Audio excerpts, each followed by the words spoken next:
जय श्री राम मित्रों। मैं आपका ज्योतिष मित्र राकेश पांडे आज पुनः वैदिक इनसाइट सनवेट चैनल में आप सभी का स्वागत करता हूं।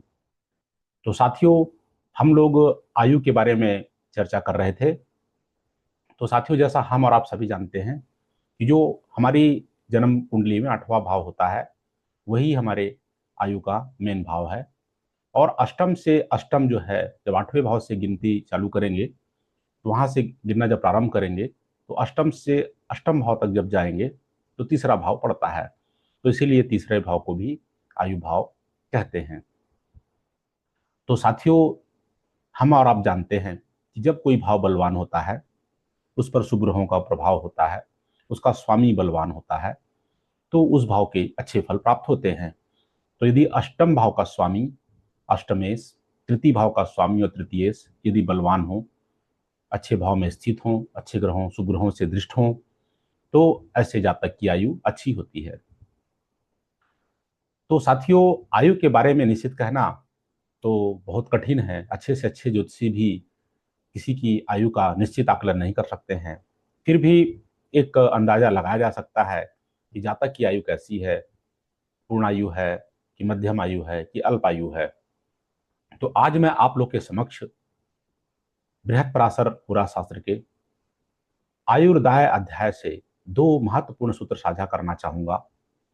तो जब भी आपके समक्ष आयु का प्रश्न आए तो इन दो सूत्रों को जरूर लगाइए और इनको ध्यान के में रखकर ही आप कोई निर्णय दीजिए।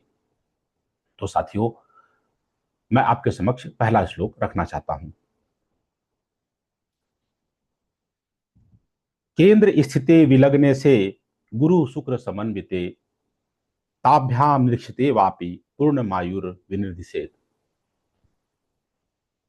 कि लग्नेश कहाँ हो? केंद्र में हो। क्योंकि केंद्र स्थान में जब लग्नेश जाता है तो बली होता है। तो केंद्र में लग्नेश हो और गुरु और शुक्र के साथ हो। गुरु शुक्र के साथ इसलिए कहा गया क्योंकि ये नैसर्गिक रूप से सुग्रह हैं। और यदि उनके साथ नहीं है तो उनसे दृष्ट होना चाहिए।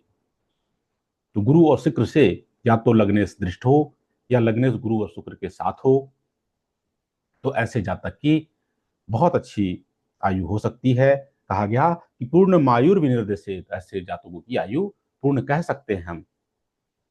तो यहाँ पर जो शुक्र गुरु और शुक्र हैं, तो नैसर्गिक सुखता है, लेकिन एक बार थोड़ा सा यह भी ध्यान देने की जरूरत है कि पत्रिका में 6 8 12 के स्वामी तो नहीं बन रहे हैं और उनकी मूल त्रिकोण की राशि छठे आठवें 12वें में तो नहीं फंस रही है। ये चीजों का थोड़ा सा आपको ध्यान रखते हुए इस सूत्र को लगाने की आवश्यकता होगी। तो साथियों, अगला श्लोक है जो कि पुनः कहता है कि तिछड़ाए गतई पापई शुभई केंद्र त्रिकोण गई लग्ने से बल संयुक्ते दीर्घ मायुर निर्दिशेत। कि जो भी पाप ग्रह हैं वो तीसरे छठे और 11वें भाव में हो। तो यहाँ पर नैसर्गिक पाप ग्रहों की बात कही गई है। तो जन्म पत्रिका में जो भी नैसर्गिक अशुभ ग्रह हैं, जैसे शनि मंगल राहु केतु, ये सबको तीसरे छठे 11वें स्थान में होना चाहिए। तो यदि पाप ग्रह तीसरे छठे 11वें स्थान में हो, जो कि दृष्टाय भाव कहलाता है, यदि यहाँ पर हों, और जो शुभ ग्रह हैं जैसे गुरु हो गया, शुक्र हो गया, चंद्रमा हो गया, पक्षबली चंद्रमा और शुभ बुध, ये सब केंद्र या त्रिकोण में हो, तो शुभ ग्रह केंद्र त्रिकोण में होना चाहिए और पाप ग्रह तीसरे छठे 11वें भाव में होना चाहिए। यदि ऐसी स्थिति पत्रिका में है और लग्नेश से बल संयुक्ते, लग्नेश का बलवान होना जरूरी है। क्योंकि लग्नेश यदि बलवान नहीं है तो फिर ये कह पाना कठिन होगा। लेकिन जब भी हम देखें कि अन्य योग के साथ साथ लग्नेश यदि बली है तो ही जातक को पूर्ण सुख किसी भी चीज का प्राप्त होगा। तो इसलिए लग्नेश की महत्ता को यहां पर भी बता दिया गया। तो साथियों, जब भी प्रश्न आए आयु के बारे में तो पाप ग्रहों की स्थिति जरूर देखना चाहिए और शुभ ग्रहों की स्थिति जरूर देखना चाहिए। तो शुभ ग्रह केंद्र त्रिकोण में हो और पाप ग्रह 3 से 11 में हो। इसीलिए जनरली कहा गया कि तीसरे छठे 11वें में पाप ग्रह हो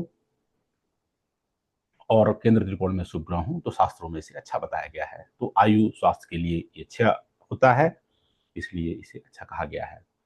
लेकिन और भी अन्य चीजों को देखने की जरूरत है, जो कि आगे आने वाले श्लोकों में मैं आप लोग से चर्चा करूंगा। लेकिन ये बेसिक कॉन्सेप्ट है साथियों, इसे आप जरूर ध्यान में रखें। जय श्री राम। मिलते हैं आगे अन्य श्लोक में। आयुर्वेद से संबंधित ही कुछ और महत्वपूर्ण श्लोक मैं आप लोग के समक्ष साझा करूंगा। तो साथियों, यदि आप लोग को अच्छा लगा हो तो वैदिक इनसाइट्स अनवेल्ड चैनल को लाइक करें, शेयर करें और बेल आइकन को जरूर दबा के रखें, ताकि आने वाले नए वीडियोस आपको समय समय पर पता चलते रहें। जय श्री राम।